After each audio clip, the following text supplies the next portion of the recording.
Australia সিরিজের আগে ৩ দিনের প্রস্তুতি ম্যাচে বাংলাদেশ দলের একটা ভুতুড়ি ব্যাটিং। বাংলাদেশ দলের যারা মেইন ব্যাটার আছে সবাই খেলছে এখানে। কারণ প্রস্তুতি ম্যাচে টসে জিতে স্বাভাবিকভাবে বাংলাদেশ ব্যাটিং করবে। সো বাংলাদেশ ব্যাটিং করতে নেমে আমাদের মেইন ব্যাটাররা যেন অস্ট্রেলিয়ার এই প্র্যাকটিস ম্যাচের বোলারদের কাছেই যেন একদম নাস্তানাবুদ হয়ে গেল। একটা ভুতুড়ে ব্যাটিংয়ে আমরা দেখলাম। হ্যাঁ, শেষ দিকে মেহেদী মিরাজের 50 বা সেঞ্চুরিতেই একটা ভালো টোটাল বাংলাদেশ করছে, কিন্তু বাংলাদেশের এই স্কোর কার্ড দেখে আমার কাছে মনে হয় যে হ্যাজেলউড, মিচেল স্টার্কস, হ্যাঁ, প্যাট কামিন্সের সামনে বাংলাদেশের ব্যাটাররা কী যে করবে এটা দুশ্চিন্তায় ফেলাই দিছে।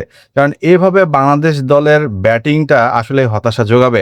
কারণ যেখানে সাদমান, শান্ত, তারা কেউ ইনিংস বড় করতে পারেনি। তানজিদ তামিম তো ৮ বল খেলার পর তার মানে কি বলবো, সে ভয়ে আউট হয়েছে কি না আমার জানা নেই। তানজিদ তামিম যেভাবে আউট হয়েছে, এই আউটটা আসলে মেনে নেওয়া যায় না।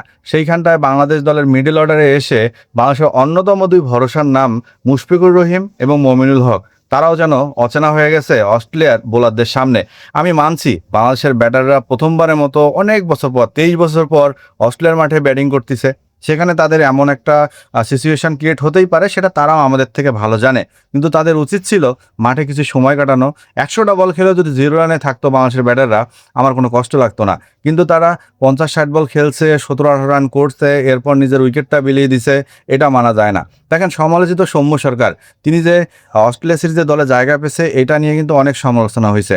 সেখানে যুক্তি দাঁড় করানো হয়েছিল নিউজিল্যান্ডের সাথে সৌম্য যে ইনিংসটা ছিল, এবং দেশের বাইরে নাকি সৌম্য খুব ভালো ব্যাটিং করে।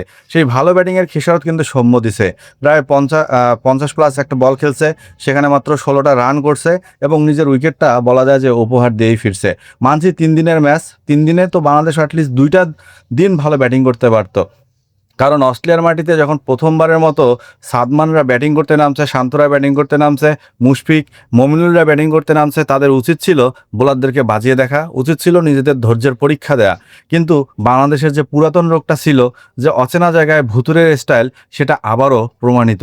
তাই অস্ট্রেলিয়ার এই প্রস্তুতি ম্যাচটাকে দিয়ে বাংলাদেশ দলের কাছে কেন জানি মূল ম্যাচের আগে একটা বিপদের সংকেত বোঝা যাচ্ছে।